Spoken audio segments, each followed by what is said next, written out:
Welcome to Entrepreneurs in Healthcare.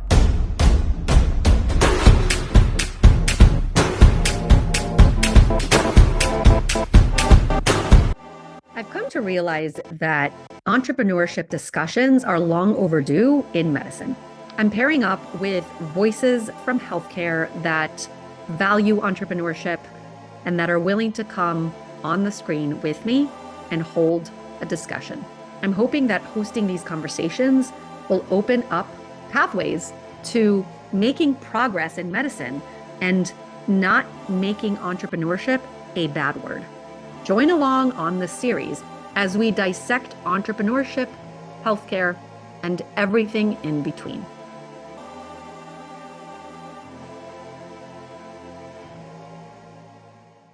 Hi, everyone. It's Donna Coriel, and we are recording yet another episode of Entrepreneurs in Healthcare. And today I have with me Dr. Tod Stillson, and that's Todd with one D, right? Yes, it is, Donna. We were talking about that right before the show. Yes. So, Dr. Stillson, I want you to introduce yourself before I ask the question of the hour that's going to be posed to you right Sure. after. Okay. So, Donna, and we talked about before we started, it looks like it could be pronounced Dana, but I'm glad we've got that clarified. A lot of the listeners and viewers may make the same mistake when they see your name. So I'm very excited to be with you on your show and be a part of SoMe It's amazing the work that you have done, the hard work and dedication you've made to this entire field, and it's amazing. And frankly, when I connect with you, you answer like you're responding. I don't know how you do it and still practice some medicine, because I'm still a practicing physician and doing all the entrepreneur stuff that we're going to talk about. And so a little bit about myself: I'm a family doctor, been doing it for 30 years in rural America. I'm the traditional family doctor who does it all: surgical obstetrics, inpatient care, newborn care, nursing home care, truly, cradle to grave work, and have done it all for quite a long time. The good news is, in 1 month, I'm going to be retiring from the day-to-day work of my clinic and will begin to move into more part-time work through some locums work and just some pleasure travel, and work on the other 10 businesses that I have. So yeah, I'm kind of changing or shifting my work a little bit, but I can tell you that I take seriously the shepherdship role that I have in a small community. When you're a small town doctor, you're pretty much on all the time, 24/7, whether you're in the clinic or outside of the clinic. And so it's a heavy duty and responsibility. And so I'll look forward to sort of stepping away from that in a month and to be able to spend some time focusing other passions that I have.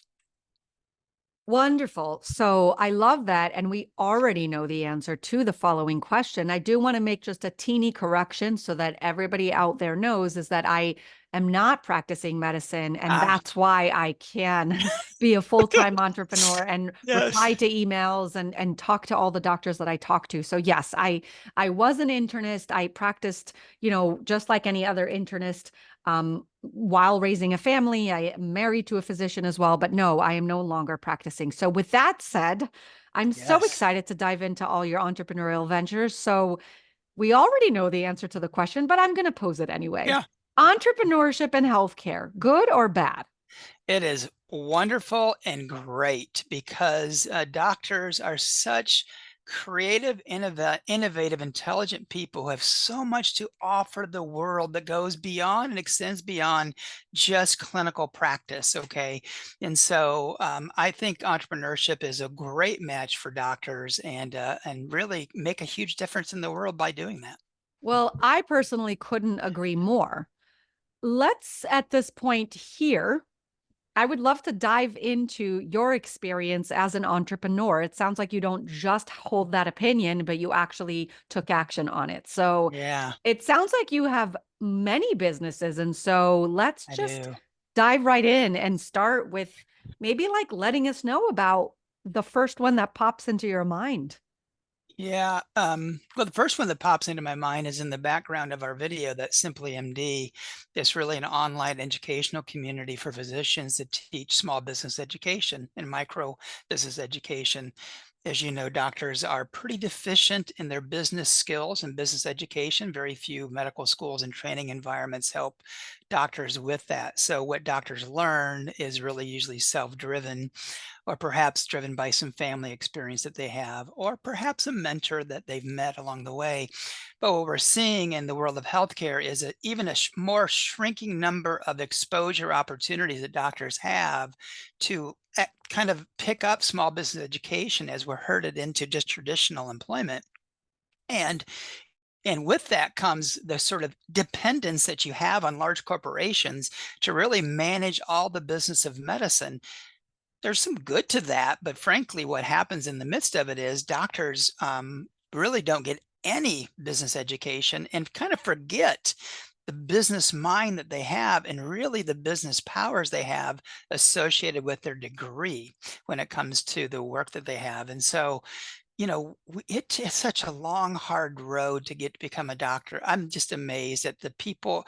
I love our tribe. I mean, because I just so appreciate everything that it goes through to get there and it takes to get there. But what doctors so often forget today is when they receive that MD degree, go into residency, complete their internship, get their own medical license, it provides them with the power to incorporate themselves and to really start a small micro business. Every doctor has the opportunity to do that. And not every professional or every person who gets a degree in the world has that special opportunities. We're among a special tribe. Lawyers, architects, engineers, dentists, doctors, among others, have that power to be able to incorporate yourself individually. But what keeps that from happening is just the fear of like not knowing enough. And so doctors sort of forget they have that power. And so Simply MD is an educational community really dedicated to helping to reignite that power for doctors. And that becomes the basis for their entrepreneurial experience because the first business venture that any doctor should have is to incorporate themselves. That's the easiest low-hanging fruit that you will ever have, to start a business that you know is going to be successful. You're going to make money at it. You're going to be able to use it in the marketplace. And and frankly, you're the only person you have to manage. So it's really a low-hanging fruit. So if we have a minute, Donna, I almost said Dana. If we have a minute, Donna, um, I'm going to share my personal experience about this and what happened to me that led me to that passion. Is that okay if I do that? Of course. Okay. So I followed the herd, and I'm 15 years ago, well, 25 years ago, I became an employed physician. And that was part of my experience, that there were circumstances in my life that led to the need to be in a simplified professional role. And so that included my then wife at age 30 had breast cancer, and we had two children, and there were some difficulties. So I needed a simple life. Okay. So I chose employment, and it was a great deal for me. I mean, I really enjoyed all the elements of it. But as we all know, as time goes on, changes in medicine happen, evolve things. The burden of being an employee just, it begins to steal your autonomy, your control, your love for the work that we do. And that all culminated in a crisis about a little more than a decade ago, when I really was feeling burnt out and felt like I needed to make a change. And the icing on the cake was when the company at the time that had employed me said, not only are we want to have control of you, but you're going to keep doing the same work and we're going to pay you less for it. Okay. We're going to get a pay cut. And it was a slap in the face and sort of that reality check for me of like, I can't keep slugging along at this and then be asked to take a pay cut. So up to that point, I had no entrepreneurial experience, and I frankly didn't even see myself as a business. I didn't even know, what to do. What I knew was in front of my windshield was this sort of typical dichotomy of choices that every doctor seems to think there's only two choices, and that is employment or private practice. So, right when I was then faced with needing to make a change, like I thought to myself, well, I guess one of the options is private practice. And I need to think through this. And frankly, in my little rural community, the hospital system controlled the market. I mean, total dominance of the market, like virtually every doctor was employed by that hospital system. And so when I surveyed the landscape of the land, I'm like, there's hardly no way I'm going to be able to open a private practice and be able to compete against those guys. They'll squash me.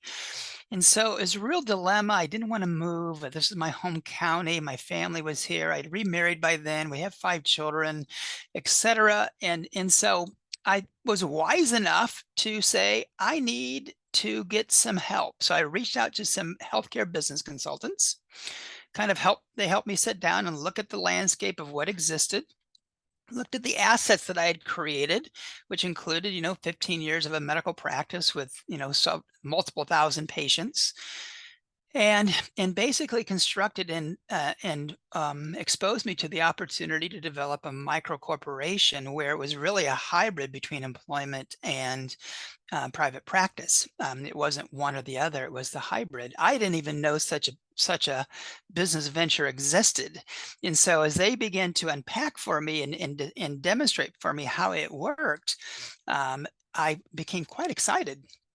This is really cool. This could be the answer for me. And so, as part of the process, I formed a micro corporation, a professional corporation in my name, Tod Stillson, MD, So that was my first venture into the business world. I started my own little company. Again, low risk, low hanging fruit when you're betting on yourself and building a business.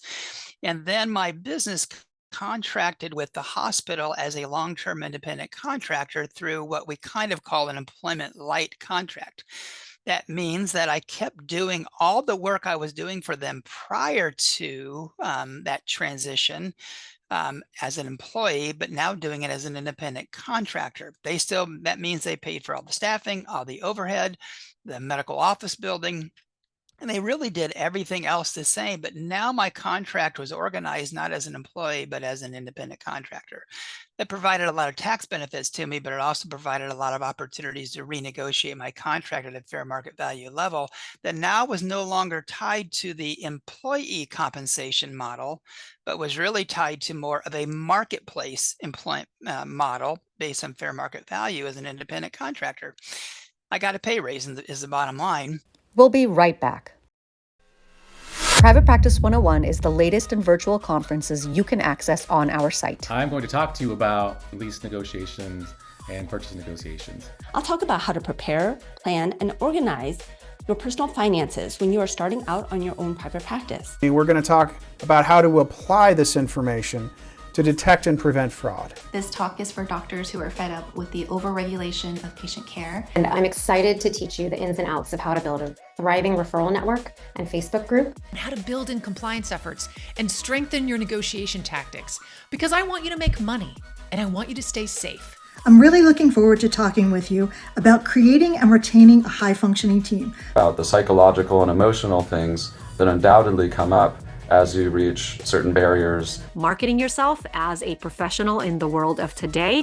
Form a virtual corporation and use your practice skills in a virtual environment that allows you to thrive without having to worry about managing overhead, managing a staff, or even managing a building. Top mistakes in credentialing and those key metrics you're going to want to monitor in order to increase your revenue in your practice. How to overcome your fear and move from your medical practice now into a private practice. I'll share 3 distinct skills that when you use them, you can create and maintain a long-lasting, passionate marriage while becoming a very successful practice owner. My talk called Creating a Vision and Applying It to Build Your Practice is going to help you streamline your process and create the practice of your dreams. Stop trading the value you provide to patients for cost. I'm going to teach you how to learn your value and your worth, how it is you get paid and what you actually cost, and how to train your sniffometer and know when to leave. Access this valuable resource at doctorsonsocialmedia.com/conferences. Now back to the show.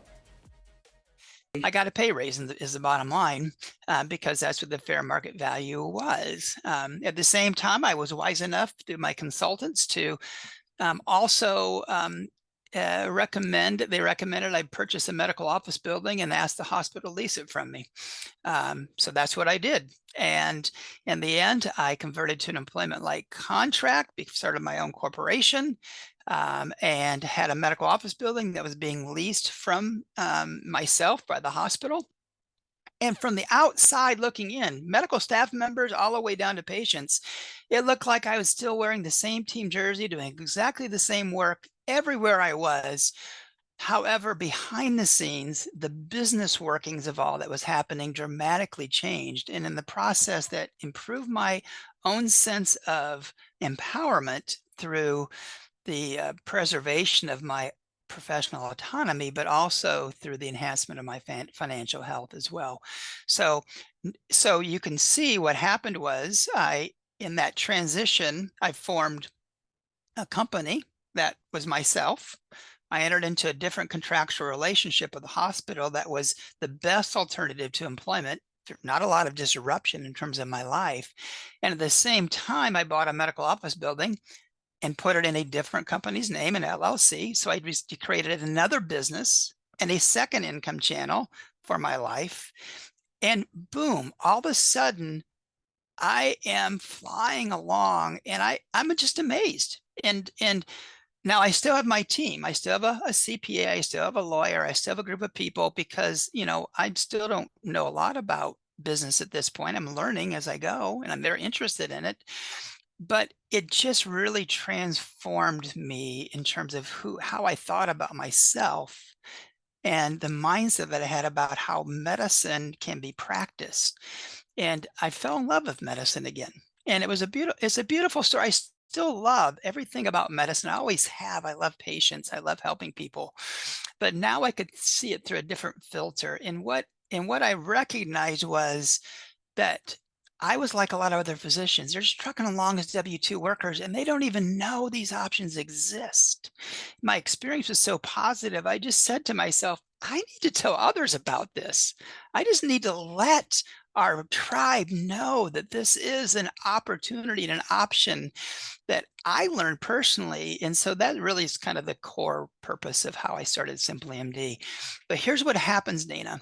When you start thinking like a business person, now you begin to grow other business opportunities around you because you begin to see the world in a different light. Okay. As an example, even just in terms of my professional income at the time, like I said, I got a pay raise because I got fair market value for it. But as an example, I was doing work. I was taking call for free as an employee. Okay. I was working on the field as a team physician for free. I was doing nursing home work for free. I was doing all these other things, medical education for free. And then when I converted to an independent contractor and began with a business consultant to begin to monetize and think about what's all this work I'm doing and how much is it really worth? All of a sudden, the income channels of my professional income even began to explode from just one single paycheck that I got every 2 weeks as a W-2 employee to multiple layers of income, from call to sports medicine to nursing home to my professional services in my office, that just begin to get those wheels turning in terms of income channels. So I know it's a long-winded story, but it's really the core of my experience. That completely makes sense. It's probably something that so many of those that are listening are going to actually identify with. I can certainly identify with so many of points, of the points that you made. Anywhere from, taking the calls, and not being compensated. I mean, that just in and of itself is so frustrating. And for those of you listening that don't have a medical background or maybe don't take call, it's where you can be called. You can be summoned, first of all, as well, but you can be called at any time of the day and night with any complaint. Sometimes the complaints could be as minor, again, not to minimize complaints, because sometimes something major can seem, very minor, but it's just that there's really no gatekeeping and anybody can sort of reach you. And again, that's perfectly fine, but without direct reimbursement, it doesn't always make sense. So No. my question to you in listening to everything, though, is the following. How did you convince your hospital to actually rehire you at that higher rate? That's a great question. So I like to describe this as a moment, quote, a moment in time. And in that moment in time, because of the the decisions they were making that were not based upon the community's best interest, they were based upon an economic interest. Multiple physicians chose to leave that the hospital at the time because, you know, when you ask doctors to take pay cuts, and they're working really hard, you know, you're just going to go, I can find a better job somewhere else. I mean, that's just a normal thought process. And so basically, one by one, doctors were leaving, which, by the way, for me meant that my workload was growing because I was still here, right? I'm the guy holding up the ship. And so there was a recognition of that I was sort of holding up the ship. But here's the powerful thing that my business consultants helped me uncover, that I get business ignorant, all right, at the time, business ignorant. I had no non-compete in my contract. Okay. Now, I'm going to pause here because some of you may not know what a non-compete is. And so here is a little snippet from my conversation with lawyer Kyle Clausen in one of our episodes of SoMeDocs Conversations. It's a different series. Means? Yeah, so a non-compete or restrictive covenant is a paragraph or section in your employment contract that prevents you from doing something usually post-termination. So you're not allowed to practice medicine, right, within a certain area, geographic area, for a certain time period. And, you know, with the shift over the last, 10 years to physicians being employed by health systems, academic centers, private equity, the data says that 45% or more of physicians have non-competes. From our seat, it's like 95% plus have non-competes. And so they're really damaging. They're terrible for any renegotiation. It removes leverage. And so that's, part of what the FTC, made a ruling on, and that's what we're here to talk about. Okay, wonderful. Do you know how many years With lawyer. You can access this episode on doctorsonsocialmedia.com/series and look for SoMeDocs Conversations. Now, that may seem insignificant, but when you have no non-compete in your contract, that means my practice and those patients that follow me, I could choose to align them with anybody I wanted to. And at that time, there were a few other hospital systems that were interested in the market that our hospital controlled, right? And so they knew that I had the power to go court those other hospital systems and kind of create a bidding war between the two of them and take all of my literally 5,000 patients that I had with me and align them with a different hospital system. That was a real threat to them. And they recognized that they needed to perk up and listen. Or even the worst threat was that I left altogether and leaving, sort of almost like, who's going to take care of these patients? Rural spaces, you can't just recruit doctors to come in a month, right? It just doesn't work that way. So I had them over the barrel, so to speak. And I didn't realize that because I was, listen, this is what we do as doctors, Donna. We work as hard as we can. We put our head down. We work as hard as we can all day long, all night long. And we're thinking of these patients. We're taking care of them. And I'm not thinking about all these business things going around. I'm just thankful to get that big paycheck in my bank account. And I forget about all the other stuff. But when somebody else from the outside looking in sits down with you and says, wait a second, you're doing what? You've got what kind of power? They have this business viewpoint. And when they start to talk about it, it's like the light bulb goes off in your head because you've just finally looked up to say, wait a second, you're right. I do have some power. Now, my particular case, I think one of the other smart things that I did in the process of negotiating with the hospital was I didn't do the personal negotiation. I hired a lawyer to be my representative and my agent to go to speak to them to say, my client has all these assets. This is what we are proposing to you as sort of the next step in the relationship. And that had a power in and of itself that went beyond just me as the doctor talking. And I think a lot of doctors make the same mistake when it comes to contract evaluation, negotiation. They think they can do it themselves. And frankly, we're not good at it. Okay. And so to pay somebody else to do that for you makes all the world of difference. So they really perked up. They listened, they understood the landscape, they understood what I now knew about myself. And all of that really led to them being willing to negotiate and talk about it. The other part that just goes unsaid, a lot of your listeners are in urban areas. In urban areas, it's a little more difficult because there are a lot of other players in the marketplace, and the urban hospitals do seem to have a little more power and are unwilling sometimes to negotiate as much. In a rural space, they're much more willing to be flexible and negotiate at times as well. So I had that working for me at the same time. So those are some of the context of why I was able to pull that deal together. That makes complete sense. And yeah, I was thinking about those factors, those, rural versus urban areas of practice.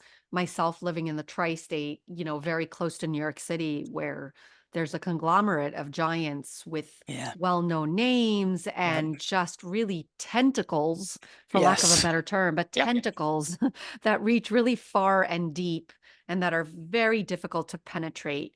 So yeah, there's positives to being more rural. Yeah, they realize they have to be more flexible.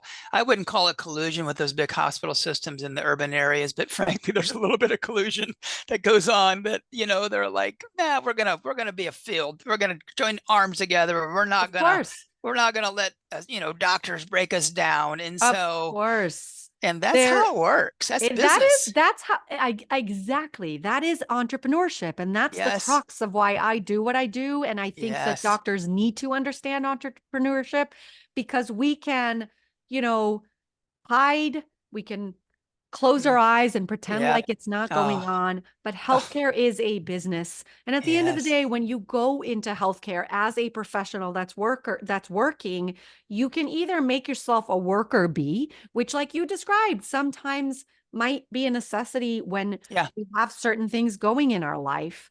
But sometimes we really do want to take control of what we're worth, for lack of a better term, and really just redefine how we practice medicine in the way that you did. So I am so proud. As you were talking, I was like, boy, we should get this guy to be a speaker in our upcoming private practice conference. And then I was like, he is a speaker in the upcoming private practice conference. So for those of you listening, I mean, it is coming up in just a few days, the live portion of it. But the really cool part is that regardless of the live, it's going to be available to watch through a purchase of a ticket. Very fair, very reasonable pricing, but the live portion's taking place May 31st to June 2nd. And Dr. Tod Stillson is going to be one of several speakers, including actually a lawyer, which is really good for these kinds of transactions. So I'm so excited for you to talk about Micropractice there. And to listen to all the others. And surely also, I'm already thinking about like the next private practice conferences that I'm going to put together that we're going to have to continue the education and the instruction, et cetera.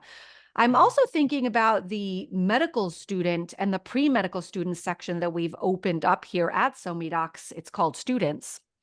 And the applicability of so much of what you and other guests say on a regular basis in terms of just being educated about what we are capable of doing, what we can do, and what some of us are doing. I think key here is that you're not alone, even though, it sounds like you've kind of stepped away from that group setting and decided to sort of do it on your own. And that's part of why I've built SoMeDocs, is sort of to give us a space to kind of come together and to build a conglomerate of just entrepreneurial minds, with each person being their own boss and having their own ideas, and kind of not just egging each other on and saying to each other, like, you can do this, but actually partnering up and seeing if we can help each other either learn from one another or collaborate on different things.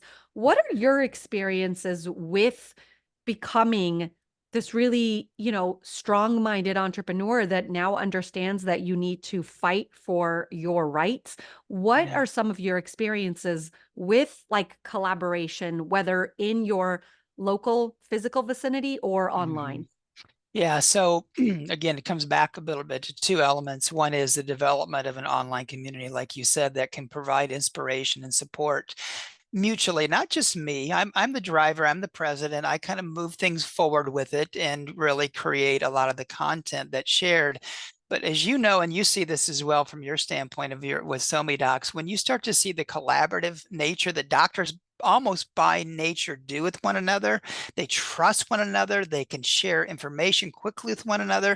When you start to see that spiral up, that's the good feeling, because that really is how we all learn and grow together as physicians. And so I truly do consider myself an inspirational community that has educational resources built into it that you can tap into from paid to free, but also has a network of other professionals working with it. And that networking piece, that mentorship piece, even some coaching elements, those are all fundamental to becoming more micro business competent, right?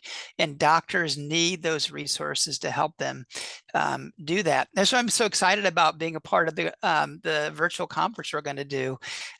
Just, providing the space to say, look, private practice isn't dead. There's opportunities for doctors to do private practice, and there's opportunities for us to do it or see it in maybe even a different or new light, a novel way. That's what my talk going to talk about, that a practice without walls, and really just get some inspiration and ideas that you can see. Because frankly, when you're going through that medical education experience and the residency education experience, most of it is devoid of private practice models and independent contractors and other people who can mentor you and model you what it looks like to be a non-employee in medicine. Think about it. All the faculty members that are teaching you, they're employees, okay? They're not non-employees, they're employees. And so if you're mentored by employees, you're going to be more likely to become an employee, right? So creating places like you have, like I have, and like others have, that provide that inspiration and support for doctors to do something as a non-employee is just so important and so powerful. Listen, Donna, I talk to doctors every week. They do business consultations with me in my community. They reach out to me in so many different ways. And I talk to them about different options about micro businesses. And I love doing that. It's just so fun to talk to a doctor when that light bulb's gone off and they're like, I see an alternative option here that I didn't see before that you have brought forward to me. Let's talk about what that might look like in my life. And it's just so much fun to guide them gently into alternative spaces that allow them to thrive and sort of restore their passion for medicine. I am a believer that healthy, vibrant, thriving doctors make the communities they live in better places. And that's not just an economic sort of decision tree. That's not just even a well-being decision tree. We are do-gooders. We're altruistic at our core. Most of us are. In the places we live and we're doing well, they all get the benefits of us doing well, quite honestly. So it's a very powerful idea. One thing I did do, Donna, and I'll mention this is on the SoMe Docs website, is I wrote a book about this called Doctor Incorporated, Stop the Insanity of Traditional Employment and Preserve Your Professional Autonomy. I can say that that's another venture that I did, and writing that book was quite an experience. I'd never written a book before, but I was just determined to get the message out. Okay, and that's what the book was about. And so I'm always surprised. I don't know if you find this to be the case. I'm shocked when I get phone calls and emails from people who said, it starts off, I read your book. This is the greatest book I've ever read. We need to talk about my life and how it fits into this model that you talk about. And I'm a little country doctor. And when I have people, reach out to me and say, I read your book, it just is mind-boggling to me that how did you find my book? How did you know about me? How did you find all this information? Of course, I give credit to Amazon on that, but nonetheless, It's exciting to inspire and provide doctors with the opportunity to see something different than what they're used to. We'll be right back. Hey everyone, Donna Coriel from SoMeDocs. SoMeDocs has just newly released its Side Venture series. It joins a stellar lineup of other fabulous video and podcast series, including Entrepreneurship in Healthcare, SoMeDocs Conversations, and more. In fact, we're working with our members to create more interesting and unique shows to share with you. But if you're interested in side ventures, we do also have a Facebook group that's been built just for doctors that are curious on what else. Check out the Facebook groups that we manage at doctorsonsocialmedia.com/our-facebook-groups. I'll see you there. Back to our show. It's exciting to inspire and provide doctors with the opportunity to see something different than what they're used to. And at the end, that is one of my passions, to provide an alternative channel that allows doctors to thrive.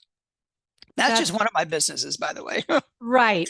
And that's fantastic. And you hit on the book, which we'll have to have you on again at a different time in our Side Venture series, because we want to dive into that writing process just in general as a physician. So you'll be invited to there as well.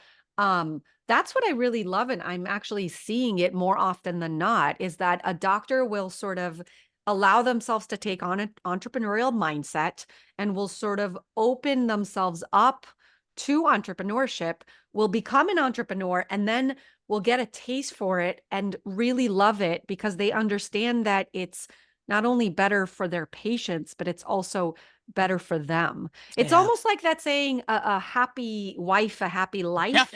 It's very similar to that, right? Oh, 100% agree. Right. If your doctor is happy, then you're going to be happy as a patient, right? You're going to be walking into your visit. The doctor is going to be coming in patient with a smile on his or her face because they have time to see you and they're working on their own terms and no one else is dictating what needs to happen. 100%. And the patients recognize that. And I think you honestly get better care in that context. And again, I don't want to disparage traditional employment. Listen, 60 to 70% of doctors are doing traditional employment. It's the dominant model, and there's a lot of reasons beyond our control of why that's the case. However, the pendulum does need to swing back a little bit. It's gone too far, and it needs to swing back. But there's a lot of good about employment. And if you have a good employer who sort of gets it that, listen, empower the horse, right? Put the horse to work, let him or her sort of have some autonomy in how that looks, let them kind of develop their own brand, so to speak, within the corporate brand, and empower them to make decisions and empower them to do what they do well with patients, winning practice, winning numbers. They will make money for you. They will do well for you. They will be happy. The patients will be happy.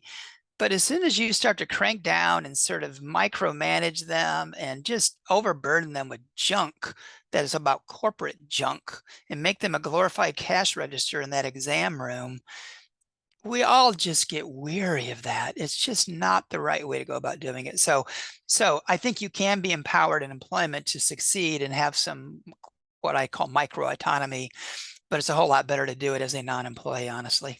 Amen. And just to clarify, when you call it a micro practice, you're insinuating that you're not working completely privately, but are, working in conjunction with a large employer. You're just self-employed.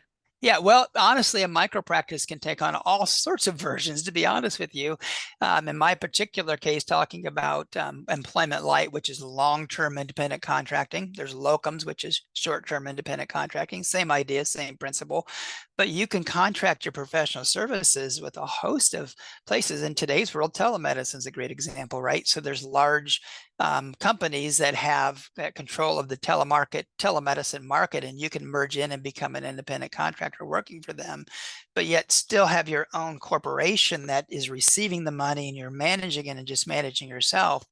and you're not an owner of the telemedicine company. Now, some doctors choose to form their own telemedicine layer, if you will. That's a whole different story.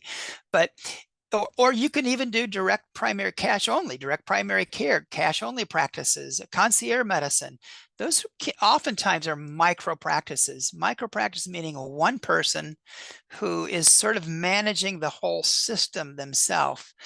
Those tend to have retail facing, not just virtual buildings. They kind of have retail facing buildings, but you probably know as well, for some concierge practices, they have minimal overhead. Like you could do it out of a car almost if you have a good computer system. And people do that. So a micro practice is really just that sort of individual way of you being the only person you have to take care of, not having lots of staff, not having lots of third parties to kind of manage, but just really trying to provide care one-on-one to patients. And there's just a lot of different ways you can do that in the marketplace space. You just have to think about it. I'll talk more about that at our conference. Make sure, if you're a listener, make sure and sign up for that conference. And if you miss the conferences coming up this weekend, by the way, you can purchase it afterwards and listen to the whole thing. And that's a fantastic way to do it, to listen to it on your own time, because Donna's going to make that available to everybody. Absolutely. Yes. So please do tune in. You can actually, our conferences, a lot of them are free while they're live, including this one, this private practice conference. So I urge anybody that's listening to sign up and to join us either live or by the purchase of a VIP ticket, which gets you 6 months of access no matter when you buy it. So I'm so excited. I'm so thankful that you came on this show, and I think you're going to come back for potentially the Side Ventures series. I'd love to. Wonderful. And we would love to have you, and maybe the other series as we build them, because we are building more series. 2024 is all about conferences and series and the student section, which of course is very relevant to what we're talking about. Yeah, So, Donna, I want to mention just one other thing, Sure.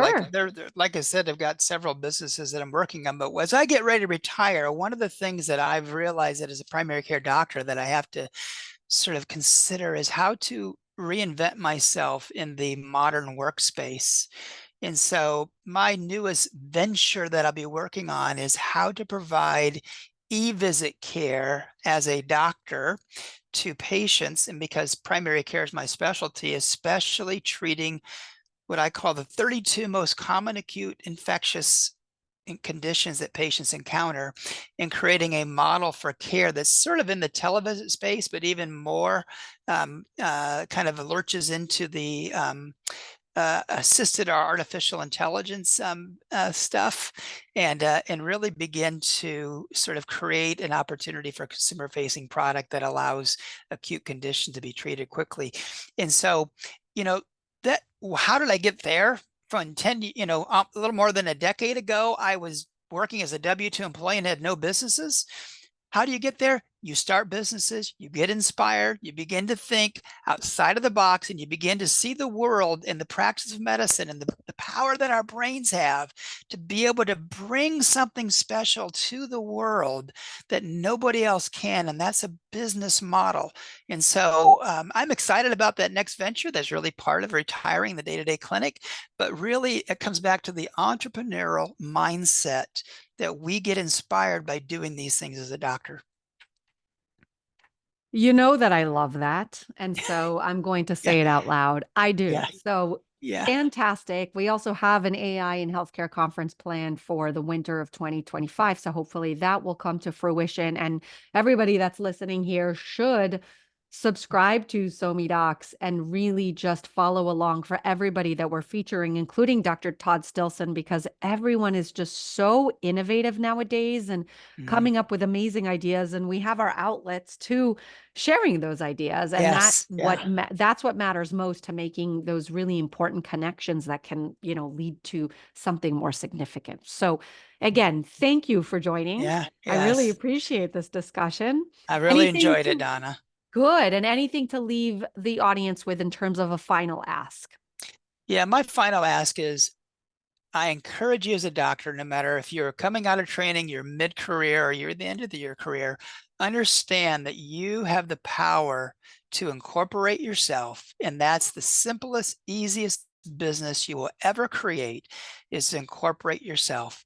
Once you do that, I promise it's going to transform the way you think about yourself and the way you think about the marketplace of medicine, and it can inspire you to thrive. So don't miss really that thing that's sitting right in front of you, but you're sometimes blind to the fact that it exists. Incorporating yourself. Fantastic. Thank you to everyone for tuning in. If you enjoyed this episode, please go ahead and share it with your audience. Leave us a review, like us. It all helps us to grow. And tune in for all of the next episodes that we're going to feature. Bye-bye. Yeah, thank you, Don. Thank you, Donna. Thank you. Thanks so much for listening.